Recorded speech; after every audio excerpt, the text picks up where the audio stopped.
What's up, guys? My name is Eric. I'm Jesse. And I'm not gonna lie, I have like a fondness, like well, I mean, I've been pretty vocal about this for a few times here and there, but I am in love with stupid movies. I don't know why, but it just feels like that these films are they're trash. They're not that good. But you just can't help but just sit down and just enjoy one of those films. If anything, to me, I compare those films with junk food. They're not good, but you know that it'll satisfy. Still enjoy them. Yeah, you still enjoy them. It keeps you satisfied. Mm-hmm. And then you have those other films films that require a little more brain power, thought-provoking films, and that are like a fine dish. Yeah, a fine dish at at a 5-star restaurant. Yeah, exactly. Took the words right out of my mouth. Yeah. Yeah, and oh man. And I feel that nowadays there's it's like one of the you have a conversation with a friend and they pretty much just tell you oh, I hate these stupid films, or thought-provoking films. Screw that. They're just trying to be all pretentious and all that. So, and I feel that you can enjoy stupid films, and you can also enjoy these thought-provoking films. There should you shouldn't be discouraged from watching either, really. I mean, here, I'll give you an example. The one film that really comes to mind when it comes to stupid films is Scott Pilgrim versus the World. Yeah, I mean based off of a comic book series by I think Brian O'Malley. Sorry if I butchered your name. Mm-hmm. It's essentially just about this guy wanting to go out with this girl named Ramona, but in order to do that, he's got to defeat her 7 evil exes. 7 evil exes, yeah. Yeah, I mean, just the concept itself was stupid, and honestly, and they're not even being serious about it. They're having fun. They're having fun about it. And it's mostly filled with pop culture references, The Legend of Zelda. There's also I believe a bit of Banjo-Kazooie. If you listen to it really hard listen really hard. And for the most part, I enjoyed watching that film. Even today, it might seem a little cringy now, but I don't mind watching it again and again. Mm. And the thing and keep in mind they almost tie in with the books, except for maybe the last part. For those that don't know, there's a second ending that never made it they never made it to theatrical release. Oh, spoilers, by the way. There's a part towards the end where the main character Scott Pilgrim ends up with Knives Chow, and but in the original ending of the comics, the comic books, he actually ends up with Ramona, but the final book in the series released about a month or two before the film hit theaters. So the studio pretty much heeded the call and just made that change very quickly, just so it stays accurate with the book. And that's what I actually appreciate about that. They put in the effort, unlike Venom. And sorry about that. So they put in that extra effort, and they didn't have to do that. They could have just left it as is, but that's what I like about it. And you know what, if you like comic book inspired films, I recommend watching it. Yes, that's a good movie. I wouldn't, the reason I didn't pick it or anything is because I don't consider it a bad movie. You know what I mean? No, but I acknowledge, but at least compared to a majority of contemporary films, it's certainly an out there film, something that that most people would consider it's junk food for the brain. Mm-hmm. Yeah. Yeah, I think you know which one I'm gonna do. You're done talking about. Oh boy, here we go again. So, let's hear it. Yeah, man, the one I'm doing is From Dusk Till Dawn 2, Texas Blood Money. God, it's an awful film. It's bad, dude. It's bad. Oh my god. I've been trying to get you to watch it for like forever. Hey, I watched the first movie, and I believe that was more than enough. Yeah, well, you remember how we talked about Alien? How you could stop after like the second one? From Dusk Till Dawn, you could stop at the first one. Good. Good. I just want you to watch it because like it's entertaining as hell. It's dumb. It's one of the dumbest. There was like little to no effort. Oh man, no, no. Where do I even begin, man? My God. Yeah, it's weird, man. It's a freaky film. First of all, yeah, I think I talked about this before. It doesn't feature any of the original cast, right? Yeah. I think that's the issue a lot of people had. And another thing is like it doesn't even take place in the Titty Twister, which is the bar. The bar. Those are like the ones that like the mistakes that at least didn't break logic. Mm-hmm. You know what I mean? Because like the rest of the film is just there's a part. So basically the story, okay? Okay. They're crooks as well. That's a theme, an ongoing theme in From Dusk Till Dawn. It blends crime and drama. And that's about as far as it is. let me just get my bearings because it's just too much. It's ridiculous, man. Like, okay, you need to understand. It's a ridiculous movie. Like the characters they're just ridiculous, man. Like I know. I mean, I understand that you have like your disdain of movies after the movies after the first one. Yeah, but I have a soft spot for this one. Just to give you a little taste, the buff Latino character who gives his dog steroids to win in games, he sets it up. Yeah, Yeah, dog fights and shit. And what's his excuse? Hey man, it's not the freaking Olympics. I love that line. Oh god. There's the stereotypical sad cowboy. Oh. Yeah. Enough said with him, his wife left him. A sad cowboy. Okay. And my favorite part, one of my favorite, I have a lot of favorite parts. Okay. There's this one where Buck, the main character, goes to recruit him. And he's like, so how's it going, man? It's like, Buck, me and good luck was always strangers. It's like, what do you mean? It's like, Alma left me. I'm down on my rent. Gonna have to sell my horse too. And then Buck's like, God damn, man.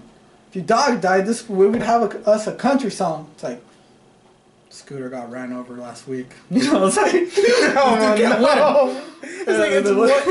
it's like one thing over the other. Exactly. And then now to the comedic character. Okay. And wait, he wasn't the comedic character? No. So, when you do a comedic character, a comedy relief character, it helps if they're not. They can't be screaming in your face every time. They make it so obvious that this character is the comedy relief character. like just to give you like a taste.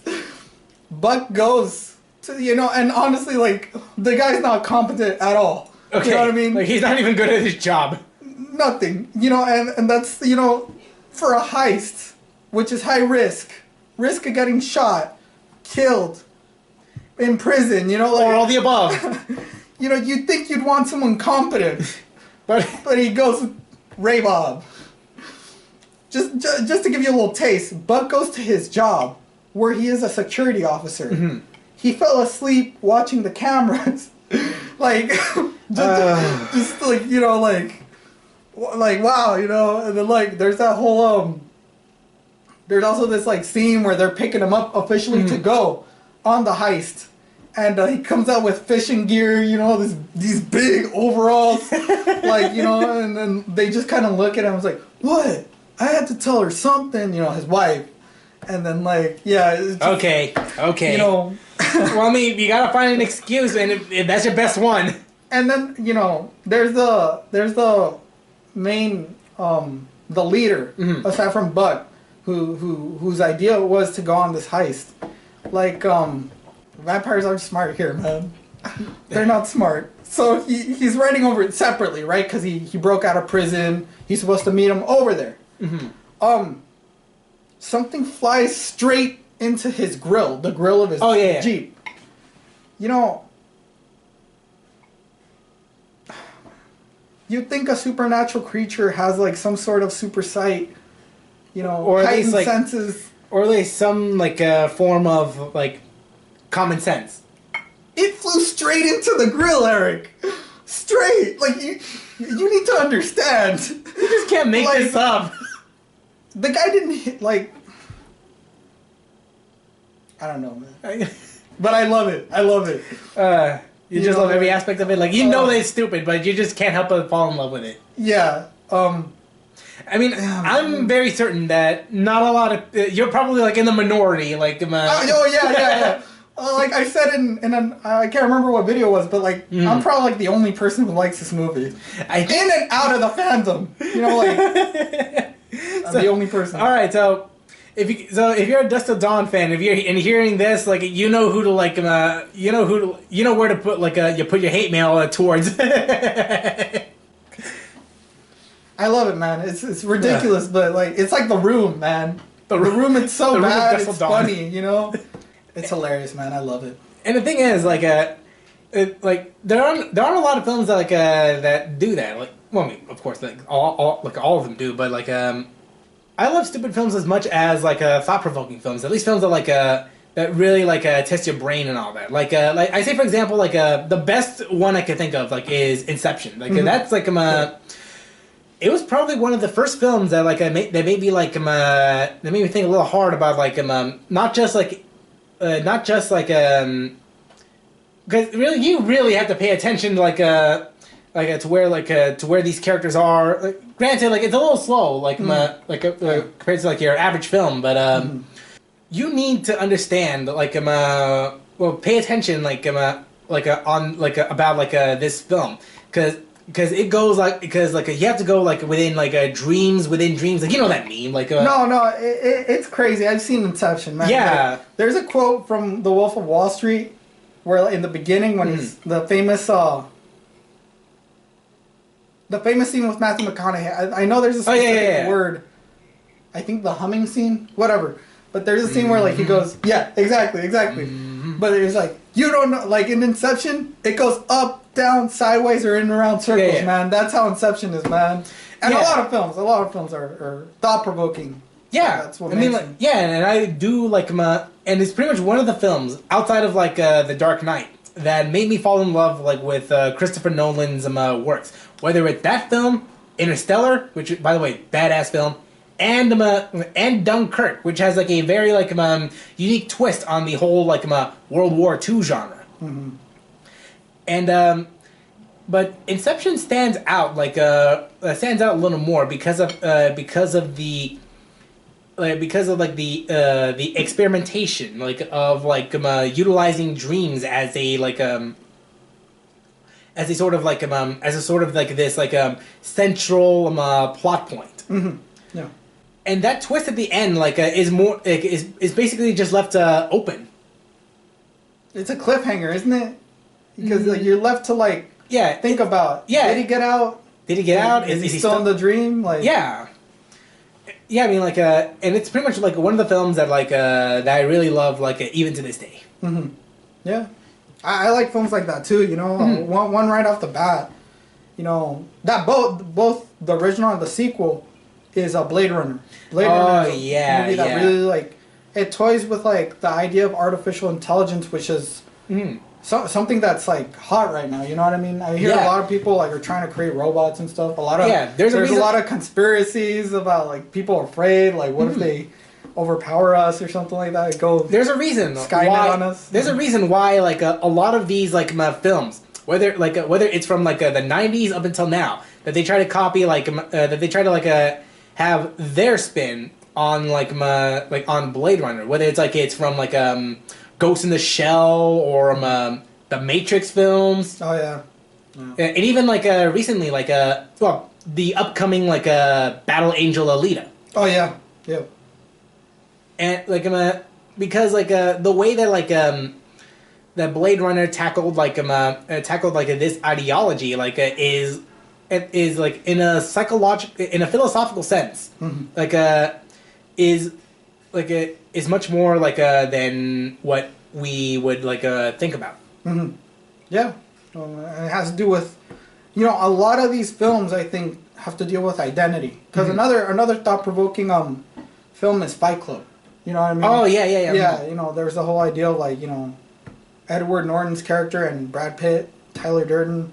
Another one right off the top of my head is Memento. We're dealing with another one of Nolan's films. Yeah, we're dealing with an unreliable character who's dead set on a goal, but he has this kind of disadvantage, so to speak. Mm-hmm. There's that. I feel like that's a theme used in a lot, and a theme that really will never really get old. Because it won't because I think everyone identifies with it. You know what I mean? We still don't know 100% who we are, and I don't think any of us ever will 100% know. It's an ongoing mystery. We will have an idea, but we won't know 100% for sure. I don't care if you love or hate these films. Your opinion is your opinion. What we just discussed today is just our love for these movies. We think we think highly about them. And at the same time we kind of don't. Whether in the end of the day, these films entertain us. Whether it introduces a new idea or just it introduces something a little out there. Yeah. No. And I believe that entertainment is very subjective. Mm-hmm. and we all find entertainment in the most oddest of places. Yeah. And that's gonna do it for this video today. Thank you for tuning in. Leave a like, subscribe, share this video, and follow us on Twitter for the latest news and memes. My name is Eric. I'm Jesse. We'll see you next time.